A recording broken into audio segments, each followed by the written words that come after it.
Hello and welcome to another edition of A Year in the Life of a Franchise. Now, first of all, if this is your first time seeing one of these episodes, I want to welcome you. Basically, what is a year in the life of a franchise? Well, one day I was watching America's Game over on NFL Network, and I said, that's great to see a story of a team, what happened to them, where they came from, what happened to afterwards, because there's always a story with a team. But why always have just the good ones? Every team has a story every season. It could just be some random season, and there's a story behind it. There's a story of what happened before, what happened afterwards, why did it happen the way it did. So I decided to make this series to take a look at certain teams. And just to show that bad teams can also have it, I have gone out and I've made a selection of different teams considered the worst in their sports, to just show that these teams have a story. Now, if you look in the description below, you'll see I have links to the first two episodes of the series where I went to the National Football League, looked at the 1976 Tampa Bay Buccaneers, and the 2009 Detroit Lions. This episode, we're moving right along to Major League Baseball, and to one of the most shockingly bad teams, and the whole story behind the team. It was promoted and built to be the worst team of all time. I, of course, am talking about the 1899 Cleveland Spiders.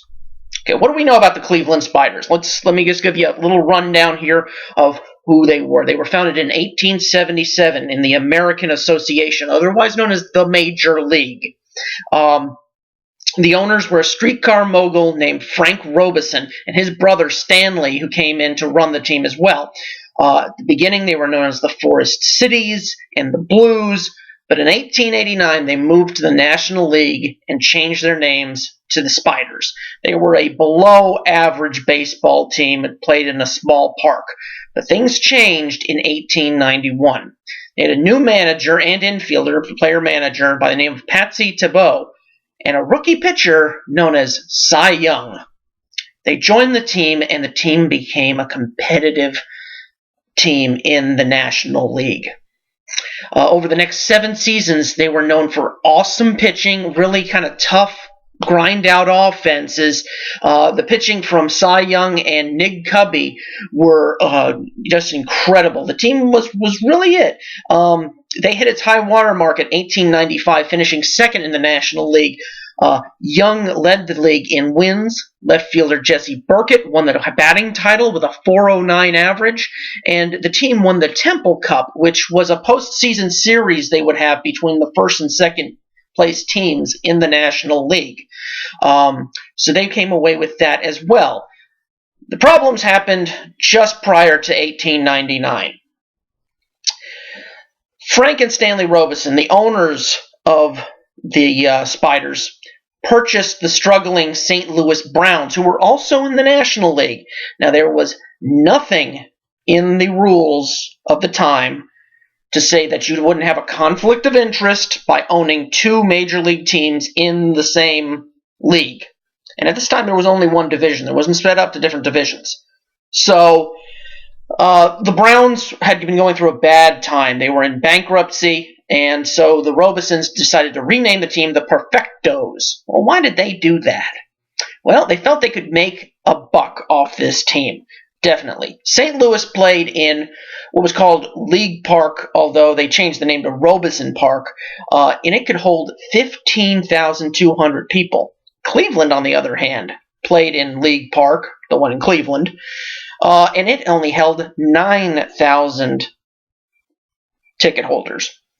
Now, because there was no rules for this, they decided that St. Louis would be a far more profitable center. So 17 days prior to the season, March 29th, 1899, the Robesons traded all the Spiders stars to the Perfectos and replaced them with really nobodies. These are some of the players that they went ahead and traded over there. Cy Young, Jesse Burkett, Bobby Wallace. By the way, all 3 of those in the Hall of Fame. Future World Series champ and with the Boston Americans and Notre Dame baseball coach Lou Krager, 4-time 20-game winner and 15th all-time in complete games with 422, Jack Powell, Cupid Childs, ranked 24th all-time on-base percentage with a .416 on-base percentage. And they even traded the manager, Patsy Tebow, to the Perfectos. Stanley Robinson himself, they told the press that the Spiders would be run, quote-unquote, like a sideshow. Through the first 16 home games, which they went 2-14, by the way, the team had a combined attendance of 3,179 tickets bought, an average of 199 people at each one of those games. The ticket sales were so bad that other National League teams refused to travel to Cleveland as to cut. They wouldn't get the cut of their ticket revenue, and it wouldn't even cover their travel and hotel expenses, so they actually changed the games to away games to those other National League clubs. As a result, the Spiders would end up playing a record 112 road games, losing a record 101 of them, which, by the way, can never be topped with the way that the schedules are made today. They can't play any more than, I believe, 80 away games, but you'd have to check on that. Maybe 81 with the playoff, the way the playoff is. And they played 112 of them. Now, even their home opener was changed to an away series in St. Louis. By the end of the season, the ticket sales were this bad. They had, over the entire season, home fans, they only had 6,088 fans paid for Spiders home games in 1899. An average attendance of 145 people per game.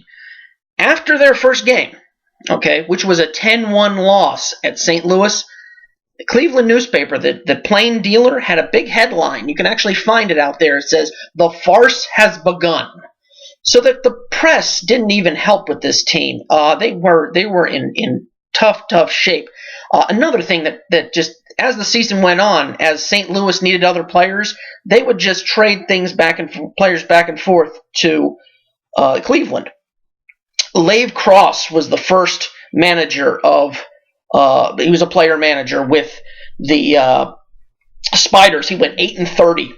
And they needed him, so they traded him back to St. Louis, which made Joe Quinn, the second baseman, the manager for the rest of the season. He went 12-104. Overall, the team went 20-134. They lost 40 of their final 41 games. Team's longest winning streak was 2 games, which they accomplished once that season. The longest losing streak was 24. They were shut out 14 times and ended up 84 games behind the eventual NL champ, the Brooklyn Superbas. But hey, let's not concentrate on the bad. There's got to be something good out of this. I mean, you only have 20 wins. Let's see what was there. Well, Joe Quinn, who was the second baseman and the manager, he was 34 years old. He was the best player on the team. He led the team in batting average, RBIs, doubles, total bases, and at-bats. He also had 31 errors, but amazingly enough, that was only third on the team. And pitching, we won't even go into pitching. If you'd like to know more about pitching, let me know. Their pitching was horrendous. I'll leave a few links below where you can see some of the statistics. I was going to say who their best pitcher was, but I really couldn't tell just by looking at the numbers because they were that bad. But here's an interesting fact. What happened afterwards? The National League was just embarrassed by this entire situation. Everyone in the league looked at this as just a joke. And nobody was going to take them serious. And with another league starting up the next year, the American League, they didn't want to give themselves a bad name. So they decided to condense the number of teams they had from 12 to 8. They disbanded the Spiders, along with the original Baltimore Orioles, the Louisville Colonels, and the original Washington Senators. The American League took this opportunity because there was no teams in Cleveland now, and then one of its charter members would be a new team called the Cleveland Blues. That team exists to this day as the Cleveland Indians. Okay? A National League team would not play again in Cleveland until the Indians played Brooklyn in the 1920 World Series. St. Louis, on the other hand, improved from 1898, they were 39 and 111, to 84 and 67 in 1899. In 1900, they decided to change the name of the team to the St. Louis Cardinals, where they still play to this day. They've become one of the most successful teams in baseball history, winning 19 NL pennants and 11 World Series. Well, now the Cleveland Spiders, their 1899 season is an interesting footnote in the history of baseball. Since the rules have been put in place that these conflicts of interest will never, ever happen again. And really, the league and the sport itself learned a lot from this because, what can you say? I mean, the city and league were embarrassed to such a point that they just decided to wipe out the entire chapter of their history. I hope you enjoyed this episode. Please feel free to rate and comment on this video. I also recommend you subscribe to the channel. But first of all, just so you can see new episodes. But check out the playlists on my channel page. See if there's anything that you'd be interested in. I've got a bunch of different shows on this channel, and I'm trying to get more people to come see it. I'm advertising the best I can, and I'd like to know what you think of the channel and what I could do to get more of an audience. See if there's anything you'd be interested in. So I look forward to seeing you all in the next episode as we stay in America's pastime and move forward in time 60 years as we look at the expansion 1962 New York Metropolitans. Or the New York Mets, as I like to say. By the way, they're in the World Series right now. They're not doing all that well, but anything can happen in the world of sports. I look forward to seeing you then. Bye.